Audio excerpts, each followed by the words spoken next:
नमस्कार, आप देख रहे हैं पहाड़ टीवी और मैं हूं आपके साथ स्मिता पटवार। चले रुक करेंगे उत्तराखंड की तमाम बड़ी खबरों का, लेकिन उससे पहले एक नजर आज की हेडलाइंस पर। उत्तरकाशी के जंगलों में लगी भीषण आग, लाचार दिखा वन महकमा।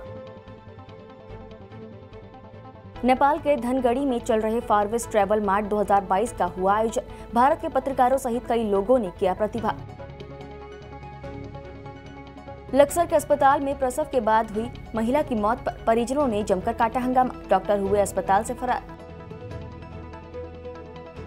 कानपुर में पति ने पत्नी को सीने में चाकू मारकर उतारा मौत के घाट, आरोपी पति गिरफ्तार। मसूरी नगर पालिका परिषद ने 1.5 करोड़ की लागत से खरीदी जाने वाली स्वैप मशीन के प्रस्ताव को किया निरस्त।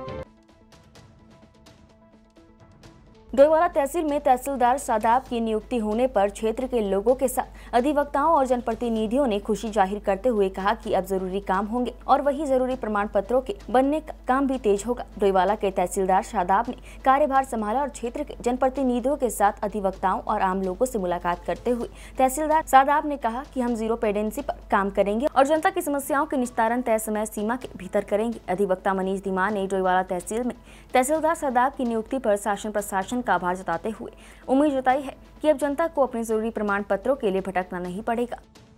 धन्यवाद। हम जीरो पेंडेंसी पर काम करेंगे। जनता की जो समस्याएं हैं उनको ससमय उनका निस्तारण हो, गुणवत्तापूर्ण निस्तारण हो। किसी का कोई प्रमाण पत्र जब आता है हमारे पास, अगर उसमें कोई डॉक्यूमेंट नहीं है तो हम ऐसी व्यवस्था बनाएंगे कि उसको हमारे जो संबंधित लेखपाल हैं वो देखें और उसको निस्तारण की प्रक्रिया में तेज़ी लाएं और इसका निरस्तीकरण को हम शून्य की तरफ ले जाएंगे। इसके अतिरिक्त जो राज्य सरकार की योजनाएं हैं, एक वात्सल्य योजना है अभी भी चलायमान है, वात्सल्य योजना है या अन्य जो भी योजनाएं हैं जिनसे राजस्व विभाग का सीधा संबंध है, हम उनको भी और जो हम प्रशासन के माध्यम से जो जनसामान्य को लाभ दे सकते हैं उनको हम गुणवत्तापूर्ण लाभ दिलाएंगे। हाँ, बिल्कुल होगी, निश्चित तौर पर होगी।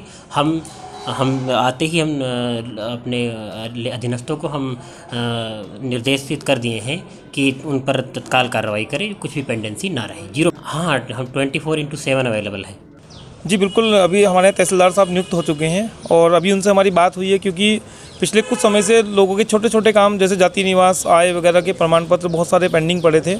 तो तहसीलदार साहब ने हमें आश्वासन दिया है कि आज कल में ही सबकी समस्याएं समाप्त हो जाएंगी। सारे जितने प्रमाण पत्र आवेदन हुए हैं सबको निस्तारित कर दिया जाएगा। कैसे शुरुआत कर सकते हैं? जी बिल्कुल, अभी क्योंकि आप देखो लगातार हमारे कई दिन से एक समस्या हो रही थी। कई बार पटवारी बिना अभिलेखों का अवलोकन करे फॉर्म को रिजेक्ट कर रहे थे। आज तहसीलदार साहब ने आश्वासन दिया कि किसी भी व्यक्ति का फॉर्म रिजेक्ट नहीं होगा। पटवारी सीधा जो आवेदक है उसको फ़ोन करेंगे, कोई कागज़ों में कमी है तो उनकी पूर्ति की जाएगी, किसी को परेशानी नहीं होने देंगे।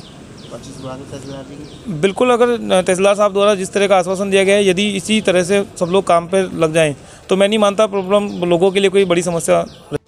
उत्तरकाशी जिला मुख्यालय के नजदीक बाड़ाहाट और मुखेम रेंज के जंगल बीती देर शाम से आग लगने से धधक रहे हैं। जंगलों में लगी आग से लाखों की वन संपदा जलकर राख हो चुकी है। वहीं तमाम दावों के बावजूद वन विभाग जंगलों की आग नहीं बुझा पाया। जिला मुख्यालय के नजदीक वरुणावत पर्वत पर आग इतनी भयंकर लगी कि आग बस्ती की ओर जा सकती है। रविवार देर शाम वरुणावत का जंगल भीषण आग की चपेट में आ गया। आग ने विकराल रूप ले लिया और देखते ही देखते लाखों की कीमती वन संपदा जलकर राख हो गई। वहीं वरुणावत पर्वत पर देर रात तक आग लगी रही। आग इतनी विकराल हो गई कि आग बस्ती की ओर आने लगी। इस कारण लोगों में अफरा तफरी मच गई। वन विभाग और आसपास के लोग आग बुझाने में जुटे हैं। वरुणावत जंगल में आग वन विभाग दावा कर रहा है कि जंगलों की आग बुझाने के लिए तमाम प्रयास किए जा रहे हैं, लेकिन धरातल पर सारे विभागीय इंतजाम फेल साबित हो रहे हैं। इससे जंगली जानवरों के समक्ष जीवन के साथ ही भोजन पानी का संकट पैदा हो गया है। इसके साथ ही वातावरण प्रदूषित होने से लोगों को सांस लेने में तकलीफों का सामना करना पड़ रहा है। बाड़ाहाट रेंज के वन क्षेत्र अधिकारी रविंद्र पुंडीर ने बताया कि वन विभाग की टीम मौके पर भेज दी गई है और आग पर काबू पाने का प्रयास किया जा रहा है। उत्तराखंड के जंगल भीषण आग की चपेट में है और खासकर उत्तरकाशी जिले में अभी पिछले 10 दिनों से जंगलों में भीषण आग लगी हुई है और जिला मुख्यालय के आसपास जो वरुणावत पहाड़ है, NIM का जो जंगल है, जो नेहरू इंस्टीट्यूट ऑफ माउंटेनियरिंग है, ये विश्व प्रसिद्ध संस्थान है, इसके आसपास के जंगलों में भीषण आग लगी हुई है। लेकिन वन विभाग जंगलों की आग बुझाने में कोताही बरत रहा है और इसको बिल्कुल सीरियस नहीं ले रहा है। और उत्तरकाशी का जो वन विभाग है और यहाँ के जो अधिकारी हैं, बिल्कुल घोर लापरवाही उनकी देखी जा रही है जंगलों की आग को बुझाने को लेके। वो बिल्कुल उनकी कोई चिंता नहीं है कि जंगलों की आग पे काबू पाया जाए। तो ये बड़ा चिंताजनक विषय है और पूरे समूचे उत्तराखंड के जंगल आग से धू धू कर जल रहे हैं और समूचा उत्तराखंड धुएं के आगोश में। उत्तराखंड की शांति को बर्बाद करने के लिए लगातार उत्तर प्रदेश के बदमाश उत्तराखंड में असलों की तस्करी कर रहे हैं, जिसको लेकर पुलिस द्वारा अवैध शस्त्र तस्करी रोकथाम के लिए एक विशेष अभियान भी चलाया जा रहा है, जिसमें उधम सिंह नगर में लगातार पुलिस को बड़ी कामयाबी भी मिलती हुई दिखाई दे रही है। उत्तर प्रदेश के मुख्यमंत्री योगी आदित्यनाथ के कड़े रुख की वजह से उत्तर प्रदेश में बदमाशों का जीना दुभर हो गया है। बदमाशों का एनकाउंटर और गिरफ्तारी से बौखलाए बदमाश अब उत्तराखंड की ओर अपना रुख करने लगे हैं, जिसको लेकर उत्तराखंड पुलिस भी ऐसे लोगों के खिलाफ विशेष अभियान छेड़े बैठी है और एक के बाद एक उत्तर प्रदेश के बदमाश तस्करों से लेकर उत्तराखंड की शांति को बर्बाद करने वाले लोगों को गिरफ्तार कर जेल भेजा जा रहा है। उसी क्रम में कुंडा थाना पुलिस ने भी एक उत्तर प्रदेश के जिला रामपुर के रहने वाले मोहसिन खान नामक युवक को गिरफ्तार किया है, जिसके पास 3 अवैध असलों के साथ लगभग दर्जन भर से अधिक जिंदा कारतूस बरामद हुए हैं। फिलहाल पुलिस ने आरोपी को गिरफ्तार कर न्यायालय भेज दिया है और अब उसका क्रिमिनल बैकग्राउंड खंगाल रही है और असला कहां से आया और किसको जाना था उसकी भी जांच के लिए पुलिस ने टीम गठित कर दी है। साथ ही पुलिस का दावा है कि असला बेचने वाले और असला खरीदने वालों को पुलिस हरगिज बर्दाश्त नहीं करेगी और जल्दी आरोपी किसको असला उत्तराखंड में बेचना आया था उसका खुलासा करेगी। ये अवैध असलों की जो तस्करी होती है, इस पर रोकथाम के लिए एसपी महोदय काशीपुर द्वारा एक अभियान चलाया जा रहा है, जिसके तहत कुंडा पुलिस द्वारा 9 तारीख को एक व्यक्ति को गिरफ्तार किया गया, जिसका नाम मोहसिन खान है, जो स्वार का रहने वाला, स्वार जिला रामपुर में आता है ये उत्तर प्रदेश में। तो इससे 3 अवैध तमंचे बरामद हुए हैं जो 315 बोर के हैं, 13 जिंदा कारतूस बरामद हुए हैं और अभी इससे पूछताछ करी जा रही है। अभियोग पंजीकृत कर दिया गया है थाने में आर्म्स एक्ट के तहत और इंक्वायरी की जा रही है कि ये कहाँ इसको बेचता था और कहाँ से लाता था, लेकिन अभी तक की इंक्वायरी में ये आया है कि ये बेचने के लिए ही यहाँ लाया था। अल्मोड़ा जिले के विकास कंसल्ट में चामुंडा अस्पताल काशीपुर के वरिष्ठ general surgeon doctor Yashpal Rawat द्वारा रविवार को ग्राम जाली खान में देवभूमि हेल्थ केयर सेंटर का डॉक्टर यशपाल रावत ने पूजा अर्चना कर सेंटर का विधिवत उद्घाटन किया। देवभूमि हेल्थ केयर सेंटर खुलने से लोगों को वर्चुअल द्वारा स्वास्थ्य सुविधा का लाभ मिलेगा। वहीं डॉक्टर यशपाल रावत ने लोगों का निःशुल्क स्वास्थ्य परीक्षण किया गया, जिसमें लगभग 200 से अधिक ग्रामीणों ने इसका लाभ लिया। वहीं ग्रामीणों का कहना है कि हमें स्वास्थ्य सुविधा के लिए रामनगर रानीखेत जाना पड़ता था, अब जाली खान में देवभूमि हेल्थ केयर सेंटर खुलने से स्वास्थ्य सुविधा का लाभ मिलेगा। जो यहाँ स्वास्थ्य की बहुत समस्याएं थी उसका समाधान हो पाएगा। जो काशीपुर नहीं पहुँच सकता है, सल्ट बैठे बैठे काशीपुर से डॉक्टर यशपाल रावत के द्वारा उसका इलाज हो पाएगा। मुझे आशा है कि इस कदम से हमारे सल्ट की जनता को काफ़ी स्वास्थ्य लाभ लेने में और बड़ी बड़ी समस्याएं जिनके लिए छोट आदमी वहाँ तक नहीं पहुँच पाता है काशीपुर तक, वो यहाँ घर बैठे उपलब्ध रहेगा। इससे ऋणी रहेगा। तो जो आज हमने हमारे ऑनलाइन वर्चुअल जो हॉस्पिटल का खोलने का काम कर रखा है, जो हमारे गरीब लोग यहाँ से काशीपुर रामनगर नहीं जा सकते थे और बेवजह उनको जाना पड़ता था, तो डॉक्टर साहब यहाँ वर्चुअली उनको बता देंगे कि आपको इतना बड़ा रोग नहीं है और आप यहीं पर दवाई खा के आपका रोग आ रहा है। तो इससे हमारे लोगों को काफ़ी समय भी बचेगा, पैसा भी बचेगा। तो मैं तो ये चाहता हूँ डॉक्टर यशपाल रावत का इस क्षेत्र के लिए बहुत बड़ा योगदान ये रहा है। डॉक्टर यशपाल रावत जी और भाई साहब के सौजन्य से किया गया, इसमें सहयोग जो है इंडियन हेल्थ सेंटर के साथ हमारा जो है किया गया है सहयोग इंडियन हेल्थ सेंटर से। इसमें क्या है कि डॉक्टर साहब ने यहाँ पर जो पेशेंट हमारे रामनगर और बहुत दूर से आते हैं, हमारे सहयोग से टेलीमेडिसिन सेंटर डाला गया है। तो इसमें क्या है कि हमारे जो भी पेशेंट हैं वो यहीं पर ही वर्चुअल अपने आप को दिखा सकते हैं और दूर जाने के उससे बच सकते हैं। इसमें एक तो पेशेंट का पैसा समय इसकी बचत होगी और जो बाहर के पेशेंट हैं उनको पूरी तरीके से प्रॉपर एक इलाज मिल सकेगा। तो ये बहुत ही अच्छा प्रयास किया गया है डॉक्टर यशपाल रावत जी और भाई साहब के द्वारा। रविवार को रज्जी फिल्म के बैनर तले बने गढ़वाली वीडियो गीत तेरी तस्वीर का विमोचन SNN फिल्म्स के ऑफिस माजरी ग्रांट डोईवाला में किया गया। इस गीत में अभिनय किया है पुरुषोत्तम जेठुड़ी और काशवी चौहान ने और इस गीत को गाया है लोक गायक साहब सिंह रमोला और आकांक्षा रमोला ने। गीत में संगीत दिया है विकास ने और फिल्मांकन किया है नागेंद्र प्रसाद ने। साथ ही निर्देशक अरविंद नेगी और निर्माता सीमा शर्मा और रज्जी गोसाई ने इस गीत को स्पॉन्सर किया है। SNN फिल्म्स के सोहन उनियाल के द्वारा इस गीत की शूटिंग धनौल्टी, काणाताल, चंबा, टिहरी में की गई है। गीत उत्तराखंड की सुंदरता को दर्शाता है। रज्जी फिल्म ने ये गाना किया है और इसमें पुरुषोत्तम जेठुड़ी, काशवी चौहान बहुत अच्छा काम किया है। बहुत प्यारा सॉन्ग है ये। मैं शुभकामनाएं दूंगा अपने छोटे भाई को, पुरुषोत्तम भाई को और रज्जी जी को कि बहुत अच्छा ये गाना चलेगा। उत्तराखंड के लिए नए प्रतिभाओं को मौका मिल रहा है और इनके प्यार से हम भी इनका साथ दे रहे हैं, आगे बढ़ रहे हैं। इसी के साथ शुभकामनाएं, बहुत बहुत धन्यवाद। कि ये गाना वैसे तो पहले भी आ चुका है, अभी हमने इसको न्यू वर्जन या न्यू म्यूजिक के तरीके से तैयार किया गया है। और इसके जो सिंगर हैं साहब सिंह रमोला, वो आकांक्षा रमोला जी हैं।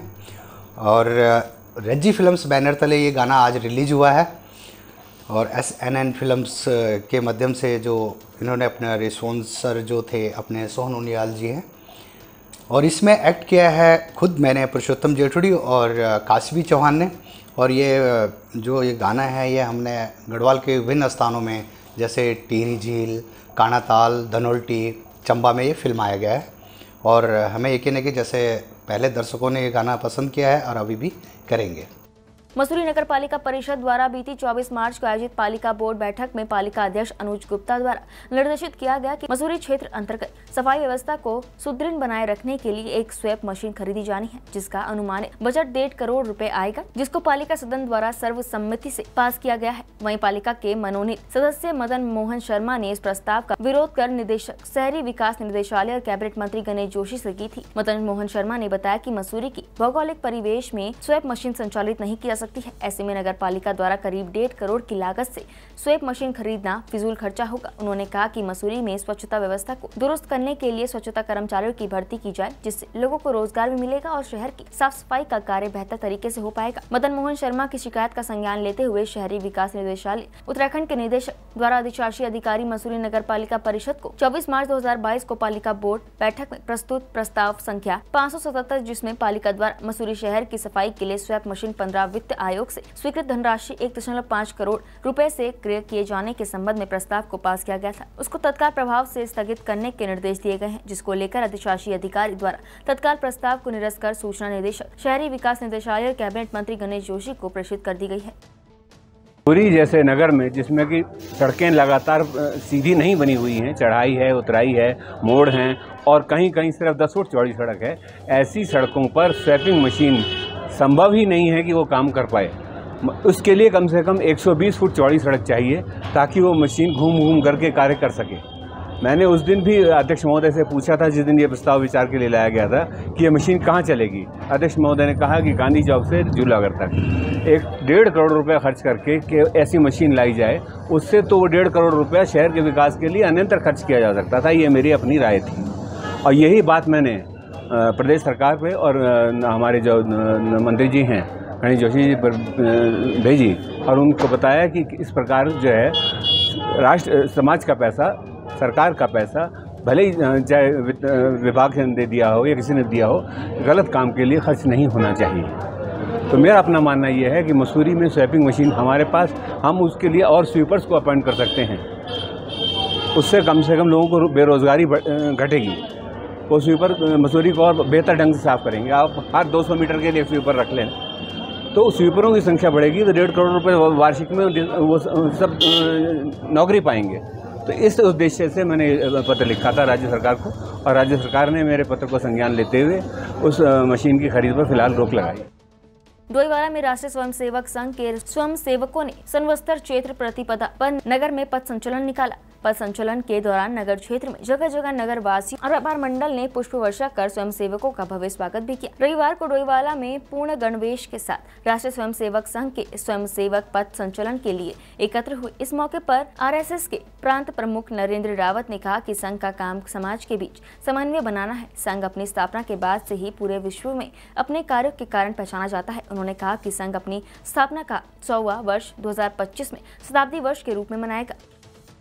खानपुर क्षेत्र के ढंडेरा में अमन नाम के एक व्यक्ति ने अपनी पत्नी पिंकी के सीने में चाकू मारकर उसे घायल कर दिया, जिस कारण पिंकी गंभीर रूप से घायल हो गई। जिसके बाद आनन फानन में पिंकी को सिविल अस्पताल में भर्ती कराया गया, जहां पर डॉक्टरों ने पिंकी को मृत घोषित कर दिया। पुलिस अब मामले की जांच में जुट गई है। जानकारी के अनुसार ढंडेरा निवासी अमन का अपनी पत्नी पिंकी के साथ घरेलू विवाद चल रहा था, जिसके चलते पिंकी कुछ दिन से अपने मायके गई हुई थी। जैसे ही पिंकी घर पहुंची तो अमन ने उस पर अचानक ही चाकू से हमला कर दिया। इस हमले में चाकू पिंकी के सीने में लग गया, जिसके बाद पिंकी गंभीर रूप से घायल हो गई। आसपास के लोगों ने 108 एम्बुलेंस को सूचना दी। सूचना मिलते ही एम्बुलेंस मौके पर पहुंची और पिंकी को सिविल अस्पताल में भर्ती कराया गया, जहां पर डॉक्टर ने पिंकी को मृत घोषित कर दिया। जिसके बाद पिंकी के शव को पोस्टमार्टम के लिए भेज दिया गया है। पुलिस ने आरोपी पति को भी गिरफ्तार कर लिया है। पुलिस द्वारा आरोपी पति से पूछताछ की गई है। सूचना आई थी जिसमें एक पति द्वारा अपनी पत्नी पर चाकुओं से वार करने की सूचना थी। सूचना पर जब मौके पर पहुंचे थे तो महिला घायल अवस्था में पड़ी थी, तो बाद में इसको हॉस्पिटल भिजवाया गया था, जहां मृत घोषित महिला को कर दिया गया है और इसमें जो अग्रिम आवश्यक कार्रवाई वो की जा रही है। सर, क्या कोई विवाद चला हुआ रहता है? इस बात की जाँच की जा रही है। गिरफ्तार हो गया? हाँ, इसको हिरासत। बीती 10 मार्च को विश्व होम्योपैथिक दिवस के उपलक्ष्य पर राज्यों के बेरोजगार होम्यो द्वारा संगोष्ठी का आयोजन किया गया, जिसमें होम्योपैथिक के जनक डॉक्टर CFS हैनीमन की 267वीं वर्षगांठ के अवसर पर दीप प्रज्वलित कर डॉक्टर CFS हैनीमन की राह पर चलने का संकल्प लिया। लक्सर के डॉक्टर भीमराव अंबेडकर चैरिटेबल अस्पताल में प्रसव के बाद एक महिला की मौत हो जाने के बाद परिजनों ने अस्पताल में जमकर हंगामा काटा। महिला की मौत पर भड़के परिजनों ने हंगामा करते हुए रोड जाम कर दिया। सूचना पर लक्सर कोतवाली पुलिस भारी पुलिस बल के साथ मौके पर पहुंची। आपको बता दें कि आजकल कुछ अस्पताल ऐसे हैं जिनके पास कोई सुविधा नहीं है, जो मरीजों को भर्ती कर उनके ऑपरेशन हरिद्वार जैसे शहरों में कराकर अपने अस्पतालों में भर्ती कर लेते हैं और मूलभूत सुविधा नहीं होने के चलते मरीजों की जान चली जाती है। लक्सर में इस तरह की घटना पहली बार नहीं हुई है। लक्सर के डोसनी गांव निवासी एक महिला को डॉक्टर भीमराव अंबेडकर चैरिटेबल अस्पताल में भर्ती कराया गया था, जिसकी डिलीवरी होनी थी। परिजनों के अनुसार डॉक्टर ने उसका ऑपरेशन बताया और अपनी निजी एम्बुलेंस से अस्पताल के डॉक्टर महिला का ऑपरेशन बाहर करा कर लिया है। महिला की अचानक हालत बिगड़ी। डॉक्टरों ने आनंद फानंद में उसे फिर एम्बुलेंस में ले गई, लेकिन लगातार बिगड़ती हालत के चलते महिला अपनी जिंदगी की जंग हार गई और महिला की मौत हो गई। जब इस बात का पता मृतक महिला के परिजनों को चला तो उन्होंने अस्पताल में जमकर हंगामा काटा। हालात को देखते हुए डॉक्टर तो अस्पताल छोड़कर चलते बने और परिजनों ने सड़क पर जाम लगा दिया। पूरे मामले की जानकारी लक्सर पुलिस को लगी तो पुलिस ने मौके पर पहुंचकर किसी तरह परिजनों को समझाया और महिला के शव का पंचनामा भरकर पीएम के लिए भेज दिया। परिजनों का आरोप है कि महिला की मौत डॉक्टर भीमराव अंबेडकर चैरिटेबल अस्पताल के डॉक्टरों की लापरवाही के चलते हुई है। आपको बता दें कि अस्पताल के नाम पर लक्सर में कई ठेकेदारी वाली दुकानें खुली हैं, जिन पर कार्रवाई करने से स्वास्थ्य विभाग हिचक रहा है, या फिर साफ शब्दों में कहे कि स्वास्थ्य विभाग लक्सर की ओर से लापरवाही के चलते ठेकेदार डॉक्टर लक्सर में पनप रहे हैं। इन डॉक्टरों के लालच के चलते लोगों को अपनी जान गंवानी पड़ रही है। कल यहाँ पे हमने अपनी भाभी एडमिट करी थी, बताइए यहाँ पे, तो इन्होंने बोला कि ऑपरेशन होगा। ऑपरेशन में इन्होंने कहा था 4 दिन यहीं पे रहेंगे और जब वहाँ से ऑपरेशन इन्होंने संजीवनी हॉस्पिटल में करवाया था। संजीवनी हॉस्पिटल में 6 बजे उस पर ऑपरेशन स्टार्ट हो गया था और 8 बजे बच्चा आया था। वहाँ से 11 बजे फिर इन्होंने यहीं पे शिफ्ट करी। फिर उसके शिफ्ट होने के बाद यहाँ पे हम 12 बजे करीब चाचू लेने के लिए वहाँ जा लिए घर, तो हम 4 बजे करीब घर आए, यहाँ से आए जी। यहाँ पे आने के बाद इन्होंने यहाँ से डॉक्टर थे जो यहाँ पे डॉक्टर थे, यहाँ से भी वो क्वेश्चन नहीं मिला जी हमें। यहाँ से गेल भाग गए भैया, गेल भाग लीजिए यहाँ से। एक आदमी अंदर फंस रहा था जी, ये शीशा तोड़कर वो भाग गया। एक पकड़ने की कोशिश करी तो हमारे यहाँ से एक लेडीज थी, उन्होंने ग्लूकोज और इंजेक्शन लगा रखे थे पूरे, दे ग्लूकोज पे ग्लूकोज, दे इंजेक्शन में इंजेक्शन। तो उनके जिस टाइम उन्होंने इंजेक्शन लगाया तो उनके मुंह से खून आया। खून होने के बाद इन्होंने उसे डॉक्टर जी ने वहाँ पे एडमिट करवाया। इन्होंने हरिद्वार के लिए रेफर कर दिया। तो वहाँ से हॉस्पिटल में बड़े नहीं, वहाँ से पीछे हमें छोड़ के भाग लिए अपने एम्बुलेंस लेकर। ये एम्बुलेंस फिर हमने उनसे करी और जी हमें पैसे लेने के लिए भेज दिया। अच्छी पीछे पानी मांग रही थी, उन्होंने कहा 24 घंटे में पानी देंगे। और उसके बाद हम इतना घर पैसे लेने के लिए गए तो एकदम कह दिया कि तुम्हारे मरीज की तबीयत खराब है। पर 80,000 जमा करते और 25,000 और मांगे इन्होंने। नाम भारत है और जो मेरी घरवाली उसका नाम पिंकी है। अब जब डॉक्टर को बताया क्या नाम ऑपरेशन मांग रही और ऑपरेशन में इसको परहेज भी चाहिए, तो जब ऑपरेशन हो गया ये हरिद्वार से लेकर क्यों आए यहाँ पे। जब वहाँ से ले आए यहाँ पे तो क्या नाम फिर इन्होंने दवाइयाँ करी। दवाइयाँ करने के बाद में फिर क्या नाम जब इसको इन्होंने इनके कब्जे में नहीं हुई तो उन्होंने कहा हरिद्वार ले जाएंगे। हरिद्वार ले जाने के बाद में इन्होंने कहा कि इसको मरीज को भर्ती कर लो। तो जब भर्ती उन्होंने कर ली तो उन्होंने ये क्या काम करे, जो हमारे साथ थे ये छोड़ कर भाग गया हमें। ये छोड़ कर भागने के बाद में फिर हम वहाँ एम्बुलेंस भी नहीं मिली जो जिसे हम यहाँ पे ले आए पिंकी को। तो फिर हमने ज़बरदस्ती वहाँ से उधार सुधार करके एम्बुलेंस करके लानी। जी वो भाई एम्बुलेंस वाला लेकर आया। जी भयंकर डॉक्टर ले जा रहा कि मरीज को हम भर्ती करेंगे तो बीच में छोड़ कर क्यों भाग कर आया हूँ। गलती नहीं क्या डॉक्टर की, बताओ गलती नहीं क्या डॉक्टर की। अगर जो हमें पता होता कि मरीज वहाँ भर्ती होगा तो हम वही करते जाके। जब सारा कुछ डॉक्टर को पता तो फिर हम क्या कर सकते थे। डॉक्टर आधे में छोड़ कर भाग गया हम। मेरी बहन मांग क्या करते हैं, इंसाफ चाहिए, उसका दुगना इंसाफ चाहिए हमें। अब वो तो वापसी नहीं आने की, उसका दुगना इंसाफ चाहिए। मेरी बहन 3 बजे तक बिल्कुल ठीक थी बिल्कुल, हम देख का है बिल्कुल नहीं से। और जो मतलब डॉक्टर लगा दी इंजेक्शन उसका सुई सही लगाई जी बस।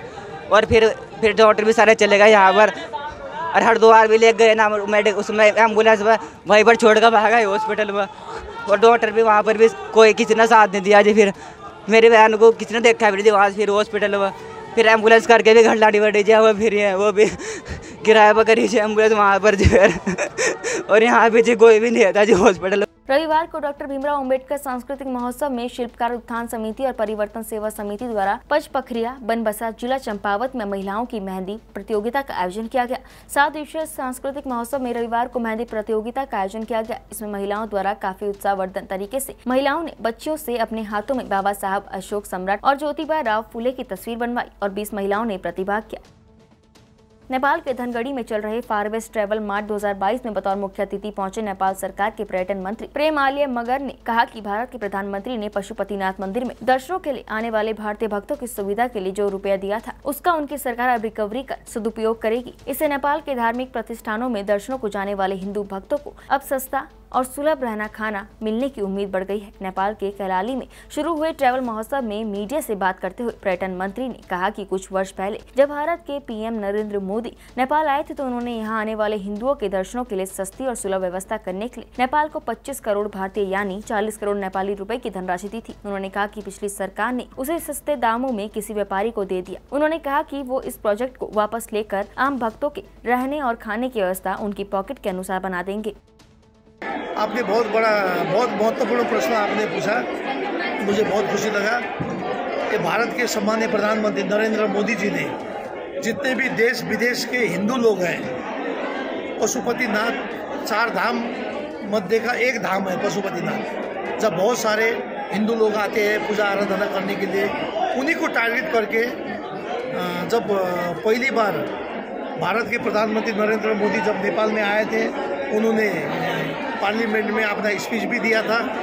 उस वक्त मैं पहली बार चुनाव जीत के आया था, मैं दूसरी बार चुनाव जीत के अब मैं टूरिज्म मिनिस्टर हूँ। उस बार उन्होंने जितने भी हिंदू लोग, हिंदू धर्मावलंबी लोग काठमांडू पशुपतिनाथ का पूजा आराधना करने के लिए आते हैं, तो उनके लिए बैठने खाने के लिए सस्ता सुलभ अच्छा हो, इसलिए उन्होंने दिया था 25 करोड़ रुपये आईसी। वो नेपाल का कुल मिलाया तो 40 करोड़ होता है, लेकिन उसको विगत के सरकार ने उसको कौड़ी के भाव में एक व्यापारी को दे दिया, और उसी चीज़ को मैं फिरता ले रहा हूँ। वो मेरे मंत्रालय के अंडर में पड़ता है, इसलिए उसको मैं रिटर्न ले रहा हूँ। और उस वक्त क्या था कि 350 रुपये वाला करीब 350 से ऊपर बेड रखना चाहिए था, लेकिन बतास ने क्या किया, जिसको दिया था उसने क्या किया, 5500 का बेड रख दिया, 2900 का बेड रखा। तो गरीब लोग तो वो तो बियर नहीं कर सकते हैं, इसलिए उसको हम दिया हुआ कौड़ी के भाव में जो दिया था, भारत के सम्मानीय प्रधानमंत्री जी ने जो लगानी करके जो अनुदान दिया था हिंदू लोग के लिए, हिंदू को सहज बैठने के खाने के लिए इजी होने के लिए दिया था, वो हम फिरता ले रहे हैं। उत्तराखंड की तमाम बड़ी खबरों में फिलहाल इतना ही। बाकी खबरों के लिए देखते रहिए पहाड़ टीवी। नमस्कार।